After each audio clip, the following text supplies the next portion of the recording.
G'day. Today in the warehouse we have the brand new Yokohama Geolandar AT XD G017. So that's a mouthful.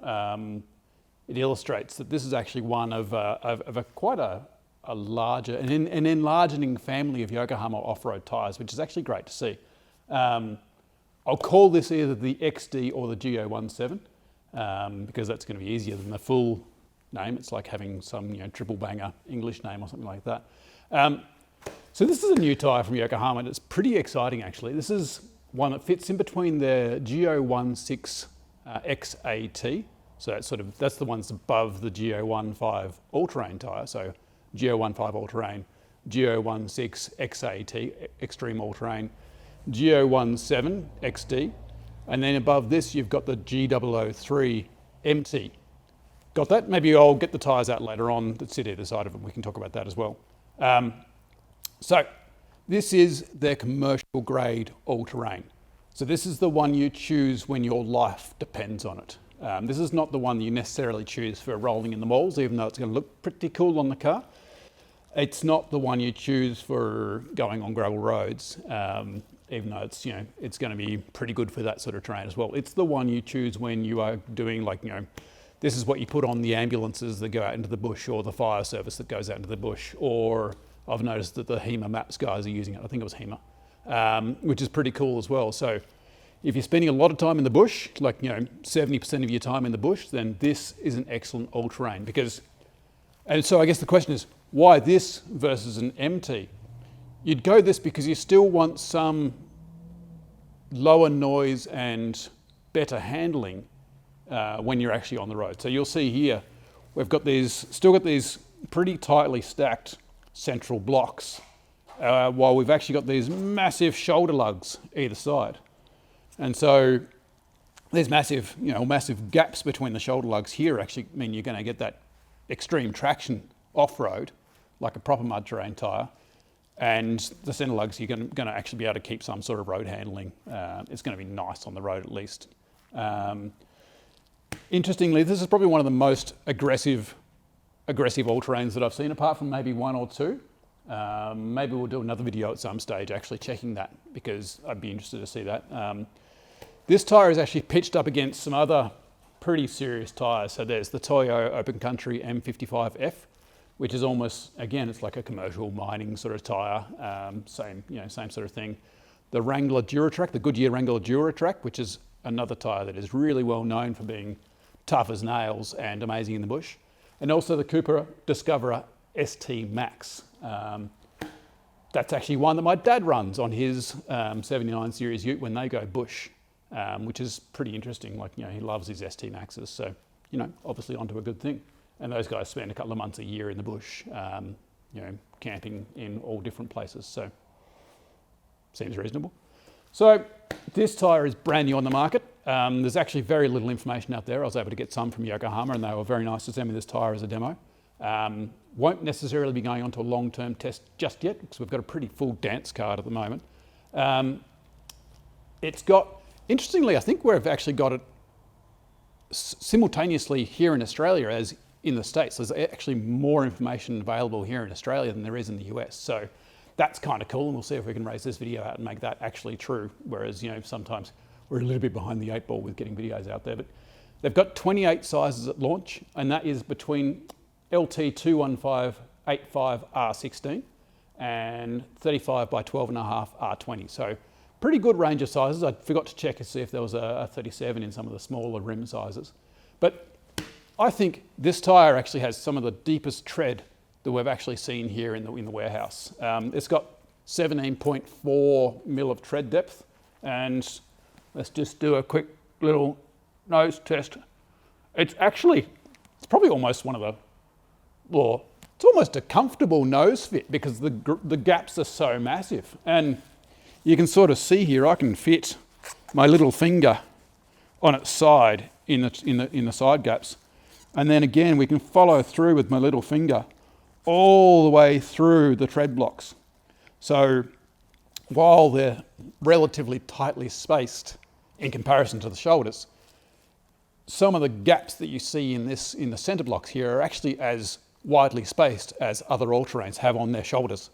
So this thing is aggressive, like, you know, voice-breakingly aggressive.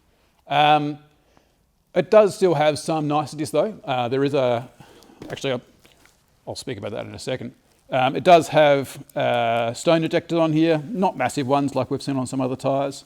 The siping's pretty reasonable. It's got good density and it looks like 3D sipes in there. So like, you know, you've actually got, they're high on the corner and then deep into the block and then back up. So that's going to help you, help them lock up for additional traction off-road and on-road. What else can we see? I mean, just look at it, it's massive. Anyway, we've got pretty aggressive side biters as well. Same side biters on both sides. What I was going to talk about before is that it's actually got a pretty decent rim protector as well. So if you're rolling on dubs and you're worried about damaging your wheels on the curb, then you're going to be okay. It's a proper 3-ply construction tyre. So it is, it's pretty strong. That's a technical term as well, by the way, trademark tyre review. Sometimes my genius is, it's almost frightening. There's not a huge amount of other detailing here on the sidewalls. It is 3 Peak Mountain snowflake rated as well. So that's not snowflakes like me. That's if you're driving on the road in the snow, sub-zero temperatures, it will maintain that compliance and actually will be good for severe snow rating. So if you're running these in, you know, northern North America, helicopter? Don't know if you guys can hear that. Anyway, apparently not. I'll just wait for the helicopter to go past. So if you're running these in North America or northern North America, not California, northern North America, Canada, anywhere where you're going to get snow, these would actually be a really good tyre to choose because they've got such big voids and snow likes to stick to snow. And so these will actually most likely pack up with snow in the gaps and actually give you some pretty seriously good traction. So if you've run these in the snow, let me know in the comments. If you've got any other questions, let me know in the comments. Always up for a bit of argy-bargy and banter. The other thing that I forgot to mention is, what about road noise? Let's have a chat. So a lot of new tyres you'll see these days, like the G017, they have things like asymmetric tread pattern, where it's different on each side, or they have variable pitch tread sequencing. You're not finding that on this tyre. This is a tyre that is not single-minded, but it is all about off-road traction and durability. I mean, they say it's got a sweet compound here as well, which is going to give it longer tread life and, you know, cut and chip handling and, cuts and chips and handling and off-road traction. But it's pretty, you know, it's got a goal in mind. You can tell that. So in terms of noise, I don't expect this to be a quiet tyre, although I'll be really interested to hear because I feel like tyres have changed a lot over the last 5 or 6 years. We've gone from, you know, previous to that technology, and there's so much happening now, which means that tyres are getting quieter for a more aggressive grip, more aggressive tread. So again, let me know downstairs if you've actually run these. I'll be really curious to hear about that. So no symmetric tread pattern, no variable pitch sequencing. It's a good, honest, get shit done tyre. What about, I think I've said everything I need to say, but let's actually grab out its 2 siblings. Where is the G016? It's here somewhere. Oh, here we are.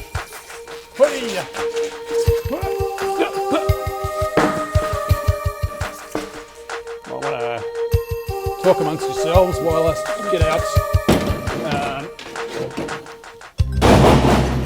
Whoops. Maybe we could put some music over this part. Hang on. Got to get that up the right way as well. Don't you love milk crates? So, this here is the G016. So this is its little brother. And by little, it's still not that small. So this is still got I can fit my finger in the grooves on its side, but not on its front.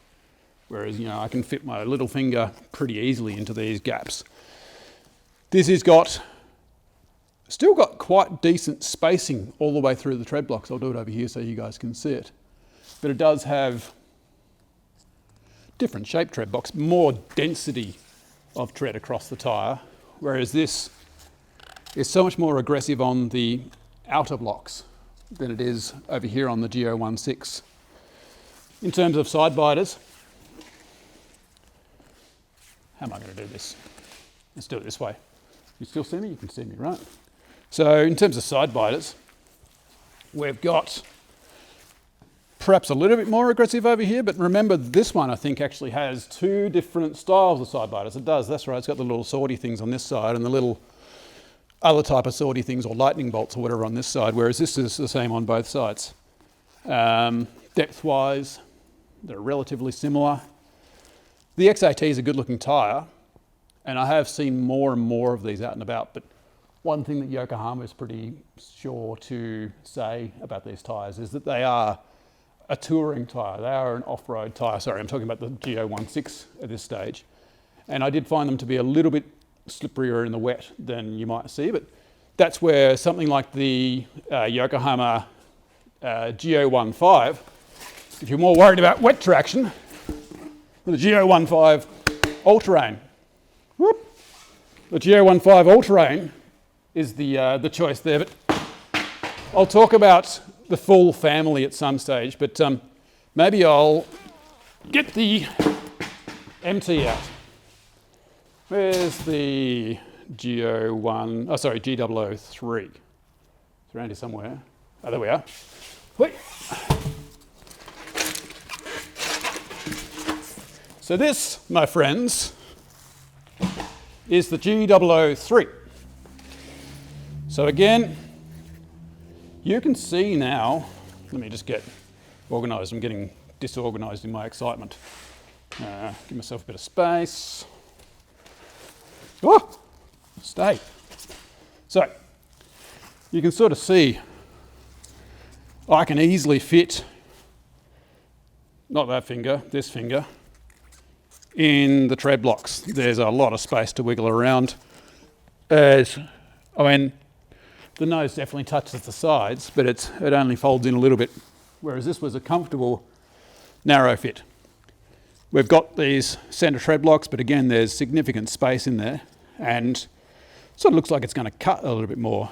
And the side biters, you've got more depth to the side biters as well. I mean, that's almost the height of a little finger, whereas if I come over here, it's maybe half a little finger. So, you know, if we're talking about fingering things, then this gives you a more of a depth of finger. Rim protector on this one, same as this one, same sort of depth. But you can sort of see how it actually fits between those tyres. And again, we'll do an actual family overview at some stage as well. But, you know, it's interesting to actually look at them side by side. So I'm actually a bit of a fan of this proliferation of different tread patterns that Yokohama's going into. And I'm actually curious to do that family video because it will actually show the range they've got going on now. Anyway, enough talking about that. So the XD G017, that's the Yokohama Geolandar AT XD G017. I'm really curious to see how this goes on the Australian roads. If you're running it, let me know what you think of it. Is it noisy? How does it go in the bush? I mean, we know it's going to be pretty awesome, but how does it actually go in practicality? How does it go down here in Tasmania? How does it go in the red dirt? Tell me stories. I love hearing stories.